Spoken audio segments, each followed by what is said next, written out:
There is a huge strategic contradiction. American military's withdrawal and the ongoing global expansion of the dollar cannot be sustained simultaneously. Without American military presence, trade and maritime security cannot be guaranteed, which would hinder the flow and settlement of trade. If the export of American values stops, people's faith in the dollar will waver. These are all interconnected causes and effects. Hello everyone, I'm Jeffrey. Welcome to Just Spit Out for today. I want to discuss the topic, what happens to the dollar as the U.S. withdraws? Many people don't understand the current actions of the U.S. and view them as merely the chaotic whims of Trump, even attempting to separate him from America itself. The idea is that what Trump does shouldn't represent the U.S. so as to preserve the country's image. But in reality, if we accept that the U.S. is still a democracy, then we can't say that an elected president doesn't represent the country. From a legitimacy standpoint, Trump, as the president, represents America more than anyone else could. In fact, he embodies America itself. Whether you agree or not is irrelevant. What matters is that Americans accept it. So anyone who tries to separate the U.S. from Trump in their analysis will make a mistake. You might see some of Trump's actions as coincidental, but America's overall strategy and trend are largely inevitable. Looking at everything surrounding Trump, it actually reflects one core strategy. America is undergoing a strategic contraction. America has built various organizations globally, and from the perspective of the dollar, these organizations have essentially served as part of the neoliberal expansion since the 1980s. This expansion has a financial attribute. It serves the global expansion of the dollar. If U.S. military expansion is the material guarantee, then the export of democratic values is the spiritual one ultimately. They both serve the purpose of expanding the dollar and securing the fundamental interests at play. Now the question arises, Trump's emergence is essentially to facilitate America's strategic contraction. Under this context of contraction, all the material and spiritual configurations made to support the global expansion of the dollar, such as U.S. military deployments and the widespread dissemination of American values, need to be reconsidered. Are they still necessary? Trump has provided the answer, cut them all. There's no need to keep these expenses. After cutting them, the assets that have been accumulated must also be liquidated. This is exactly what the U.S. is doing now, cutting off external spending, selling off foreign assets, and bringing everything back home. Therefore, American stakeholders must recognize the trend clearly. Those who relied on American resources or assets in the form of U.S. investments may face a round of liquidation.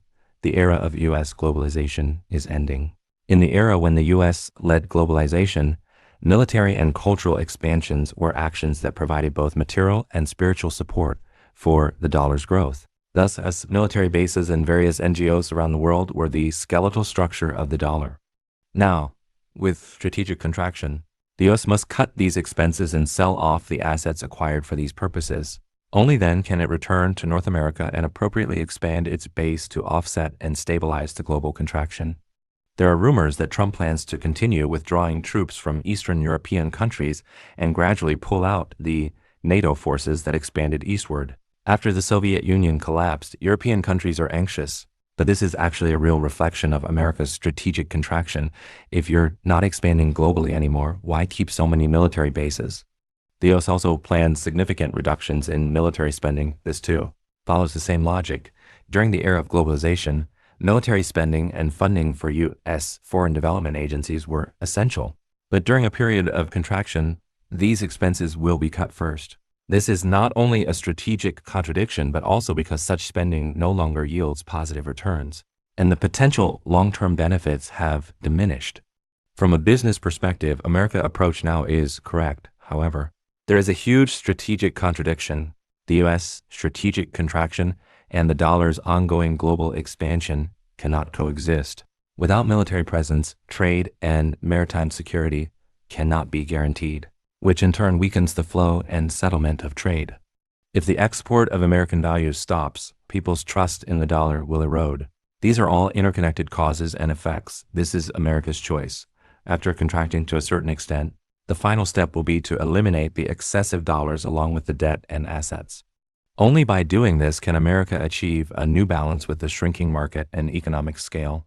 At that point, the dollar might face a new valuation or even a shift in its currency value anchor. That's why in the recent strange news cycle, There's been talk of Trump and Musk auditing America's gold reserves. Alongside this, another news item has emerged.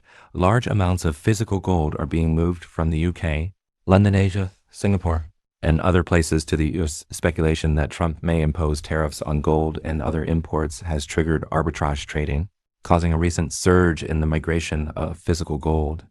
Trump might uncover problems with the gold reserves, but it's more likely that there's no major issue, however. This move has sparked a wave of physical gold repatriation. As a businessman, Trump understands the significance of gold. With enough gold, no matter the state of the U.S. economy, the dollar will have a chance to recover. That is all for this episode. Appreciate your listening. Love you guys. I'm Jeffrey. This is Just Spit Out.